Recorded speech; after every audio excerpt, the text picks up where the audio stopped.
공양왕은 이성계에게 마지막 제안을 하나 합니다. 신하인 이성계에게 군신 동맹을 제안한 겁니다. 폐위되기 일주일 전의 일이었습니다.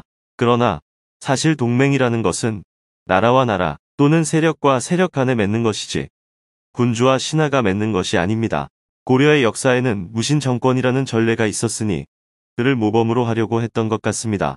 실제로 과거에 최씨 무신 정권이 4대 60여 년 동안 장기 집권한 사례도 있었으니 무신 정권 시대의 전례를 따라 이를 반복하여 이성계의 실권을 공식적으로 인정해주는 전주 이씨 무신 정권을 제안한 것입니다.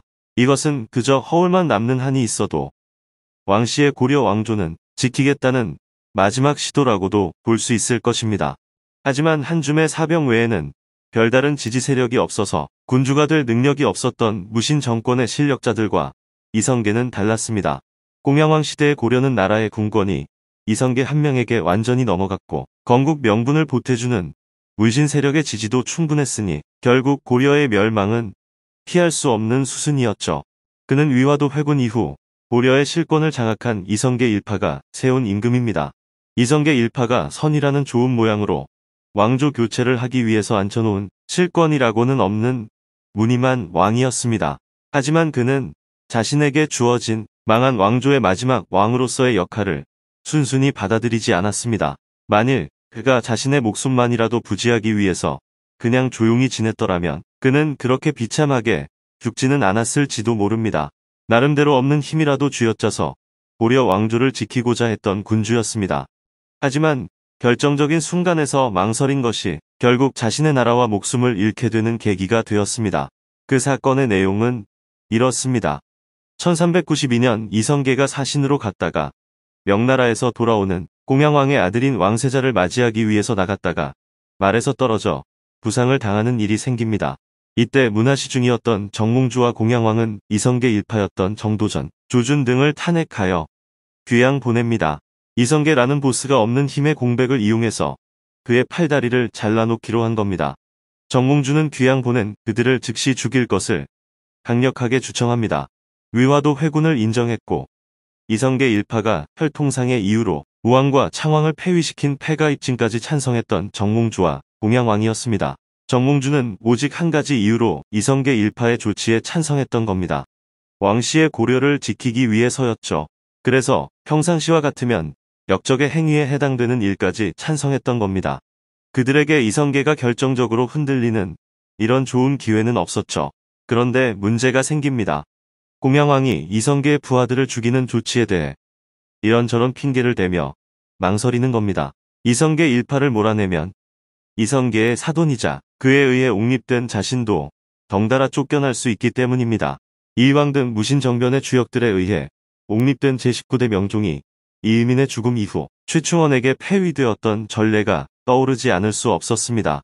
정몽주는 애가 타서 여러 번 주청을 하지만 결국 공양왕은 침묵합니다. 그 사이에 부상이 깊지 않았던 이성계는 아들 이방원의 호의를 받으며 개경으로 돌아왔고 결정적인 기회는 그렇게 넘어가고 맙니다. 돌아온 이성계 일파는 기다렸다는 듯이 반격을 가합니다. 그 와중에 이성계를 제외한 이씨 집안 사람들이 협력하여 일으킨 사건이 벌어집니다. 1392년 4월에 정몽주가 선지교에서 암살당한 겁니다.